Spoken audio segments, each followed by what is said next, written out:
Hello everyone. Thank you for the warm welcome. I am Saurabh Sharma. I am a software engineering student and I am also the co-founder of Mandala IT Solutions, a software startup based in Lakeside, Pokhara. So I'll be talking about UI UX and we'll give you some simple tips. सुरुमा UI UX भन्ने कतिजनाले सुन्नुभएको छ? धेरैले अहिले यो एकदम highly use term हो, सबैले सुन्नुभएको छ होला सायद। UI UX भनेको चाहिँ के हो म त्यो एक्सप्लेन गर्न जाँदैछु। And what is design first of all. So design भनेको चाहिँ के हो? एउटा प्रोसेस अफ भिजुअलाइजेसन अनि प्लानिङ गरेर चाहिँ एउटा कुनै अब्जेक्ट अथवा चाहिँ ह्युमन इन्टरेक्सन त्यसलाई बनाउनु, त्यसको बारेमा स्ट्रक्चर बनाउनु नै डिजाइन हो। र म चाहिँ अब UI UX भनेको के हो, त्यसको ब्याकग्राउन्ड र यसको ओरिजिन के हो भन्ने त्यसको बारेमा भन्न चाहन्छु। सुरुमा युजर सेन्टर डिजाइन भनेको एउटा यस्तो डिजाइन प्रोसेस हो जुनमा चाहिँ हामीले युजरहरूलाई, हाम्रो जुन क्लायन्ट्सहरू छन् जसको लागि हामीले प्रडक्ट्स बनाउँदैछौँ उनीहरूसँग चाहिँ हाइली इन्टरेक्टिभ एउटा प्रोसेस गरेर फिडब्याक लिएर हरेक स्टेपमा चाहिँ हामीले युजरहरूबाट फिडब्याक लिएर त्यही अनुसार डिजाइन गर्छौँ। त्यसलाई चाहिँ युजर सेन्टर डिजाइन भन्छ। यो वर्डबाट पनि अलिकति मिनिङ आइरहेछ होला। युजरलाई चाहिँ सेन्टरमा राखेर हामीले आफ्नो डिजाइन गर्छौँ, त्यसलाई चाहिँ युजर सेन्टर डिजाइन भनिन्छ है। यो चाहिँ यस्तो इटिरेटिभ भनेको चाहिँ अब यो धेरै पटक भइरहन्छ, यो साइकल चाहिँ रिपिट पनि हुनसक्छ। एउटा स्टेपमा पुगिसकेपछि फेरि फिडब्याक आएर त्यसलाई हामीले रिपिट पनि गर्न सक्छौँ। र अहिले चाहिँ UI UX भनेको यस्तो सेक्टर हो जुन चाहिँ अहिले हाम्रो स्टार्टअप कम्पनीहरूदेखि लिएर ठुलो ठुलो बिजनेस कम्पनीहरूमा पनि it is one of the most fastest growing sector. र according to a research done by a US based company, every $1 invested in UI and UX is worth $100 भनेको चाहिँ $1 इन्भेस्टमेन्टको चाहिँ $100 रिटर्न आइरहेको छ UI UX बाट चाहिँ। र अहिले यो हामीलाई किन चाहिने छ UI UX? Why is it necessary? Because अब हाम्रो यो लेटली चाहिँ हाम्रो यो धेरै टेक्नोलोजीहरू हाम्रो आइसकेको छ र कम्प्लेक्सिटी बढ्दैछ। हरेक सिस्टमहरूमा चाहिँ धेरै फङ्सनालिटिज हुन्छ, धेरै कम्प्लेक्सिटी बढ्दैछ। अब इन्टरनेट अफ थिङ्स भन्ने पनि धेरै सुन्नुभएको छ होला होइन। IoT भन्ने पनि, IoT पनि एकदम it is flourishing. There are so many devices that are connected to the internet. According to research done by Gartner, an American research and advisory firm, टोटलमा चाहिँ हाम्रो 8.4 बिलियन थिङ्सहरू चाहिँ इन्टरनेटमा कनेक्टेड छ अरे के, जुन चाहिँ that number is 30% of from last year. Meaning यो चाहिँ एकदम ऱ्यापिडली बढ्दैछ र almost so many devices are connected to the internet. And हाम्रो एउटा फोन हुन्छ, त्यो फोन चाहिँ ल्यापटपसँग कनेक्टेड हुन्छ, ल्यापटप पनि इन्टरनेटमा कनेक्टेड हुन्छ। Almost everything is digitise and connected to the internet. So it is vital to make sense of all that information that we get from all this devices, right? हामीले चाहिँ यति धेरै data पाइरहेको छौँ, त्यसलाई चाहिँ राम्रोसँग रिप्रेजेन्ट गरेर त्यसको मिनिङ निकाल्नुको लागि चाहिँ हामीलाई UI र UX चाहिन्छ है। सो UX भनेको पर्टिकुलरमा के हो त? UX it's a short form of user experience. यो चाहिँ यस्तो साइकल हो जुनमा चाहिँ our mission is to find out the problem, the core problem of the जुन चाहिँ प्रडक्ट हामीले बनाउनु लगाइरहेको छौँ त्यो प्रडक्टको लागि, अथवा for any business, any and every business at its core has a problem के। जस्तै अब हामी स्कुलमा जान्छौँ के गर्नको लागि? एजुकेसन लिनको लागि होइन। अब हामीले चाहिँ एउटा स्टोरमा गएर हामीलाई केही कमोडिटी चाहिन्छ त्यहाँबाट लिन्छौँ नि। हाम्रो प्रब्लम भनेको हामीले चाहिँ त्यो सामान लिनु छ, हामीसँग छैन र त्यहाँ गएपछि हामीले त्यो फुलफिल गरिन्छ होइन। त्यस्तै चाहिँ त्यही सेन्समा चाहिँ whatever we are building, first of all we need to know about the problem होइन। त्यो प्रब्लम डिगअप गरेर चाहिँ अनि त्यसको लागि हामीले सोल्युसन बिल्डअप गर्ने चाहिँ that's what we do in UX। So यो चाहिँ एउटा फेज जस्तो, साइकल जस्तो हो। यसमा चाहिँ 4वटा फेज हुन्छ। सुरुमा चाहिँ रिसर्च हुन्छ। रिसर्चमा चाहिँ के हुन्छ भन्दा हाम्रो we gather all the information, we dig up. अब त्यो बिजनेसको बारेमा, यसको ब्याकग्राउन्ड, अनि हामीले कुन मान्छेहरूलाई चाहिँ इन्फ्लुएन्स गर्दैछौँ त्यो सबै कुरा हामीले ग्यादर गरिन्छ रिसर्च फेजमा।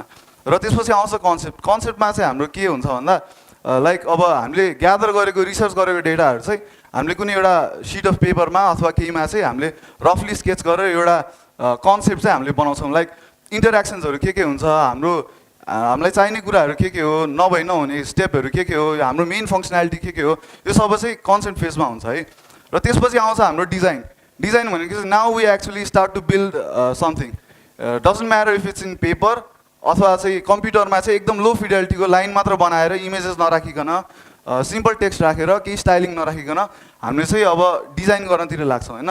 अनि डिजाइनको फेज पनि सकिसकेपछि के हुन्छ हामी चाहिँ यो युजर सेन्टर डिजाइन प्रोसेस हो जुनमा चाहिँ हामीले युजरबाट फिडब्याक कन्सटेन्टली लिइरहेको हुन्छौँ होइन अनि यो फेजमा गइसकेपछि चाहिँ हामीले युजरबाट फिडब्याक लिएर अझै यो डिजाइनलाई इम्प्रुभ गर्न के गर्न सकिन्छ भन्ने तरिकाको फिडब्याकहरू लिएर वी स्टार्ट टु इटिरेट अब यही फेजमा गएर चाहिँ हामीले चेन्जेसहरू गरेर अनि we start to make the product better अब त्यो कन्सेप्ट फेजमा नै छ तर we still get constant feedback from the users so कन्क्लुजनमा भन्नुपर्दा युआई र युएक्स भनेको चाहिँ यस्तो एउटा प्रोसेस हो जसले चाहिँ हामीले युजर सेटिस्फ्याक्सन एक्सेसिबिलिटी जस्तो कुराहरूलाई चाहिँ मेजर हाम्रो फोकसमा राखेर अनि we try to find out a solution अनि यसमा चाहिँ के हुन्छ युएक्सबाट चाहिँ हाम्रो एउटा लो फिडेलिटी भनेको सिम्पल एउटा कन्सेप्ट फेजमा चाहिँ हाम्रो डिजाइन रहेको हुन्छ अब यसपछि चाहिँ हामी युजर इन्टरफेस बनाउँदाखेरि चाहिँ यसलाई मोर रोबस्ट अनि जुन चाहिँ हाम्रो एक्चुअल प्रडक्ट हो त्यो जस्तो देखिने गरेर चाहिँ बल्ल हामीले चाहिँ युआईमा बनाइन्छ है so what is UI UI भनेको it is short for user interface. So we're designing visual interfaces that are both memorable and meaningful. The keywords are memorable पनि हुनु पर्यो, meaningful पनि हुनु पर्यो. भनेको चाहिँ it should be catching, eye catching पनि हुनु पर्यो र we need to put out all the information that's needed. र after the low fidelity version of the design is made, अब त्यो हाम्रो त्यो sketch form मा जुन थियो अथवा चाहिँ एउटा wireframe जुन थियो त्यसलाई लिएर चाहिँ अब हामीले चाहिँ रेलेभेन्ट कलर्स इमेजेस अनि त्यो सबै कुराहरू चाहिँ स्टाइलिङहरूको लागि चाहिँ एक्साइटिङ फन्ट्सहरू राखेर अब बल्ल चाहिँ हामी युजर इन्टरफेस बनाउनुतिर लाग्छौँ है अनि एउटा ग्रेट अब युआईमा चाहिँ हाम्रो युआई अब युजर इन्टरफेस हामीले जस्तो बनाइन्छ त्यसले चाहिँ अब हाम्रो युएक्सबाट अब हामीले रिसर्च फेजबाट ग्यादर गरेको इन्फर्मेसनलाई चाहिँ त्यसलाई मेक अर ब्रेक गर्ने वायर फ्रेमलाई मेक अर ब्रेक गर्ने चाहिँ हाम्रो युजर इन्टरफेस डिजाइन कस्तो हुन्छ भन्ने त्यसमा भर पर्छ है सो म चाहिँ यहाँ कपाल अफ इक्जाम्पल्स ल यहाँ हेर्दाखेरि अब खासै राम्रो त देखिरहेको छैन त्यही पनि हजुरहरूको चोइस हुने भए चाहिँ एउटा कुनै फर्म फिलअप गर्दै हुनुहुन्छ कुन चाहिँ बटन क्लिक गर्नुहुन्थ्यो होला नेचुरली रेडवाला किन भन्दा इट्स मोर प्रोमिनेन्ट होइन एज सिम्पल एज द्याट के त्यो त्यस्तै कुराहरू चाहिँ ल अब नेक्स्ट इक्जाम्पल चाहिँ suppose you're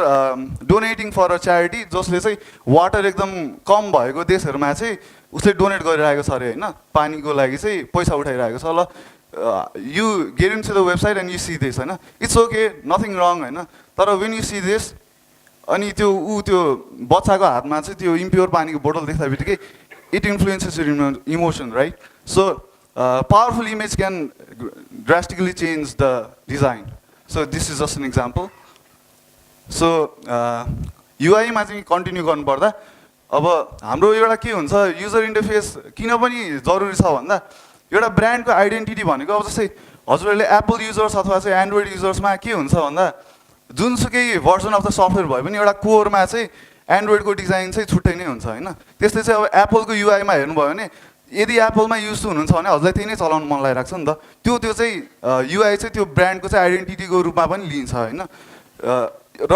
consistency in design भनेको चाहिँ हाम्रो ब्रान्ड आइडेन्टिटीसँग चाहिँ हामीले रिलेट गरिन्छ क्या so design language is a set of consistent visual elements भनेको चाहिँ आइकन्सहरू जस्तै अनि त्यसपछि बटन्सहरू तिनीहरू चाहिँ एउटा सिमिलर एउटा कुनै युआईमा चाहिँ त्यो कन्सिस्टेन्ट नै हुन्छ नि त सबै एउटै ठाउँमा युज गरिन्छ त्यसलाई चाहिँ हामीले डिजाइन ल्याङ्ग्वेज पनि भन्न सकिन्छ I am not sure if you can see this chart there but यसमा चाहिँ के भनेको छ भन्दा त्यो होल पाई चार्टमा चाहिँ 80% अफ द पाई चार्टको पार्ट चाहिँ सिम्पल अब अरू डिटेल्सहरू चाहिँ 20% मात्र हुन्छ 80% चाहिँ डिजाइन ल्याङ्ग्वेज नै हुन्छ कि भनेको almost most part of the design चाहिँ सबै कन्सिस्टेन्ट हुन्छ र ओन्ली 20%मा चाहिँ युनिक एलिमेन्ट्सहरू हुन्छ है भनेको most of the things are always reuse अनि त्यो कन्सिस्टेन्सी बनाउनको लागि चाहिँ हामीले चाहिँ त्यो गरिरहेको हुन्छ so when paired together properly अब सँगै मिलाएर राम्रोसँग युज गर्दाखेरि चाहिँ युआई र युएक्सले चाहिँ हाम्रो बिजनेसलाई एकदम राम्रोसँग बुस्ट गर्न सक्छ So now I'll be giving some tips and tricks. These are all simple things, but we tend to forget them. So you want to say the first one, highlight important changes. अब जस्तै as simple as अब यो message आइरहेको छ होइन अनि त्यो पहिला आइसकेको सर्टेन टाइम भन्दा अगाडि आइसकेको मेसेज र नयाँ मेसेजमा के हुन्छ त्यो पहिलाको मेसेज चाहिँ तल स्लाइड जान्छ अनि यो चाहिँ फेड इन हुन्छ नयाँ मेसेज फेड इन हुन्छ त्यहाँ येलो कलरको चाहिँ त्यहाँ यो दिस इज 100 भन्ने तरिकाको त्यहाँ डिटेल्स देखाइएको छ होइन त्यस्तै चाहिँ अब यो चाहिँ लिस्ट भर्दाखेरि अब जस्तै कुनै एउटामा चाहिँ हामीले हभर मात्र गऱ्यो भने पनि यो देखिने तरिकाको यो पनि अब हाम्रो एउटा चेन्जेस हाइलाइट गर्नको लागि त्यो युज गर्न सकिन्छ र त्यस्तै छ इनेबल किबोर्ड सर्टकट्स अब हाम्रो चाहिँ डेस्कटप एप्लिकेसनहरू हामीले युज गर्दा कति सजिलो हुन्छ, त्यस्तै चाहिँ आजभोलि वेब एप्लिकेसन्समा पनि धेरै नै युजर एक्सपिरियन्स राम्रो हुँदै गइरहेको छ र त्यसलाई अझै पनि राम्रो बनाउनको लागि चाहिँ we could add more keyboard shortcuts that could make it more easier for the users. So this is also one of the tip. अनि अर्को भनेको चाहिँ elimination of unnecessary functionalities and advertising की features. There is this rule, we call it the 80-20 rule. Similar to मैले अघि नै भनेको कुरा जस्तै चाहिँ most of the features 80% of the युजर्सले चाहिँ हाम्रो कुनै पनि एउटा एप, एउटा कुनै पनि वेबसाइटको चाहिँ ओन्ली 20% अफ द फिचर चाहिँ युज गरिराखेको हुन्छ कि. भनेको त rest 80% is it's not irrelevant, right? तर त्यो चाहिँ अलि हाम्रो चाहिँ 20%मा चाहिँ हामीले बढी फोकस गरेर हाम्रो की फिचर्सहरूलाई हामीले देखाउन सक्यो भने त we could do a lot better. अनि अर्को भनेको चाहिँ अब एडभर्टाइज गर्नको लागि के गर्न सकिन्छ. अब यो अनबोर्डिङ स्क्रिन, अब this is an example of onboarding screens. So what happens is एउटा एप इन्स्टल गर्दा बित्तिकै चाहिँ सुरुमा चाहिँ अब लगइन गर्नलाई यो गर्न सक्नुहुन्छ, हजुरको चाहिँ यो फिचर छ भनेर हामीले यसरी देखाउँछौँ नि. This is also really good practice to show the user some of our key functions. अनि अब नचाहिने फङ्सनहरू, अलि कम युज हुने फङ्सनहरू चाहिँ हामीले एलिमिनेट नै गर्न पनि सक्छौँ. So the next big thing is responsiveness and right size graphics. The designs we make, most of the people, they always, we commonly use phones for everything these days, right? So हामीले चाहिँ एउटा यस्तो image राख्नु भएन जुन चाहिँ मोबाइलमा खुल्दाखेरि, फोनमा खुल्दाखेरि खुल्छ, अनि अब हाम्रो पीसीमा खोल्दा, ल्यापटपमा खोल्दाखेरि चाहिँ त्यो पिक्सेलेट भयो भने, त्यो भयो भने पनि हामीलाई त्यो राम्रो मानिदैन त्यो चाहिँ है.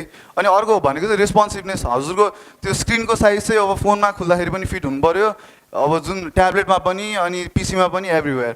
So this is also something that we need to focus on. अनि अर्को भनेको चाहिँ contrast for view and large clear fonts. So there is an example there on the left example. हाम्रो चाहिँ सबै त्यो बटन्सदेखि लिएर अनि फन्टदेखि लिएर एभ्रिथिङ इज अलमोस्ट कन्सिस्टेन्ट है. अनि अरू यता आइपुग्दाखेरि चाहिँ के छ भन्दाखेरि there is lots of different colours which is for a simple design पर्सपेक्टिभबाट हेर्दाखेरि चाहिँ the left one is the left practice is better. अनि लार्ज अनि कम्तीमा पनि 12 PT भन्दा बढीको फन्ट्सहरू युज गर्नुपर्ने हुन्छ so that it is easily visible to the eye. So यो लार्ज क्लियर फन्ट्स युज गर्नु पनि एकदमै जरुरी कुरा हो. अब नेक्स्ट भनेको चाहिँ use of colour coded list. This is also a simple thing but we also tend to miss this things. अब यहाँ चाहिँ के छ, when we see the purple colour in the first one or the orange colour, यो चाहिँ अब जस्तै slack कतिले युज गर्नुहुन्छ, यहाँ धेरैले युज गर्नुहुन्छ होला होइन. त्यस्तै चाहिँ वी एसोसिएटेड विथ अब यो चाहिँ माइलस्टोन भन्ने मेरो उसको के भन्छ प्रोजेक्टको, अब प्रोजेक्टको माइलस्टोनसँग एसोसिएट गरिन्छ पर्पललाई चाहिँ. त्यस्तै अरेन्जलाई चाहिँ अर्कै केहीसँग, यो चाहिँ कुनै ग्रुपको हुनसक्छ होइन.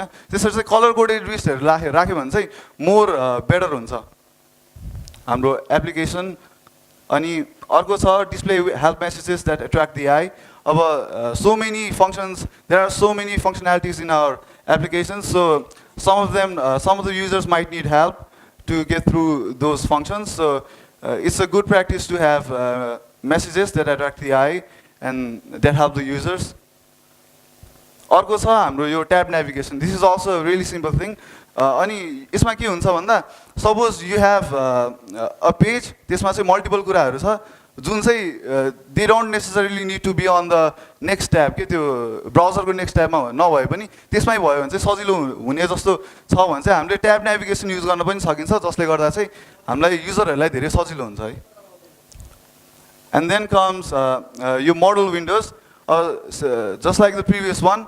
अब कुनै एउटा पेजमा चाहिँ क्लिक गर्दाखेरि त्यहाँबाट एउटा केही पपअप हुँदैछ अथवा चाहिँ के एउटा फर टेम्पोररी 2-3 सेकेन्ड्सको लागि चाहिँ एउटा केही खुल्दैछ भने it's better if we put modal windows अनि त्यो ब्याकग्राउन्डमा चाहिँ अलिकति कलरलाई डार्कन गरेर त्यो पनि युज गर्न सकिन्छ. र the last one sort sign of firm. So one of the barriers between us and our potential clients is a sign of form, right? So यो sign of form एकदम long र त्यो भर्न एकदम tedious भयो भने चाहिँ we hesitate to fill up the sign of forms. Okay? So we need to make it as short as possible. And the information that should not be missed, that should be there. Other information that aren't that much relevant should be taken away, and that's it. So these are some tricks. Thank you all for listening and being patient. Thank you. So if any one of you have any questions or suggestions, you could. Hi, Saurav. Thank you for your presentation. It was really interesting, and I'm sure everyone enjoyed. So as a beginner, not even a beginner, way below beginner, I have a very stupid question that could be really, really stupid, but it was just in my mind. So I'm sure there are thousands of softwares that we could use for design, like that pops in my head would be Photoshop or Inkscape or anything. Yeah. But why would you focus on UI and UX, which is so complicated, and for the same results? Yeah. So just want to know. Yeah. That's a really good question, and I'm sure most of us हामीले चाहिँ यही कुरा सोच्यौँ होला हैन अब जस्तै simple एउटा UI बनाउनको लागि चाहिँ अब हामीले फोटोसपबाट पनि बनाउन मिल्छ इभन इलिस्ट्रेटर पनि बाट पनि बनाउन मिल्छ so why use XD or sketch which is त्यो एक्सडी स्केच बाहेक पनि अरू सफ्टवेयरहरू पनि छ र वाइ वी युज देम भन्दाखेरि चाहिँ हामीले तिनीहरूमा चाहिँ के गरिन्छ भन्दा we don't only build the like a page or certain part of the application but we build the experience के युजर एक्सपिरियन्स नै जस्तै अब एउटा ह्यामबर्गर मेनुमा टच गर्दाखेरि चाहिँ त्यसको आउटकम के हुन्छ होइन प्रोटोटाइप नै के भनेको every features is well documented in XD or sketch or other softwares होइन हाम्रो चाहिँ अब वान स्टेप एउटामा क्लिक गर्दाखेरि चाहिँ अर्कोमा के हुन्छ अथवा चाहिँ यो साइन अप त्यो ओके गर्दाखेरि चाहिँ के हुन्छ सबै कुरा चाहिँ हामीले एक्सडीबाट बनाउन मिल्ने भएको हुनाले we use XD for that purpose Thank you. Thank you for answering. Any more questions?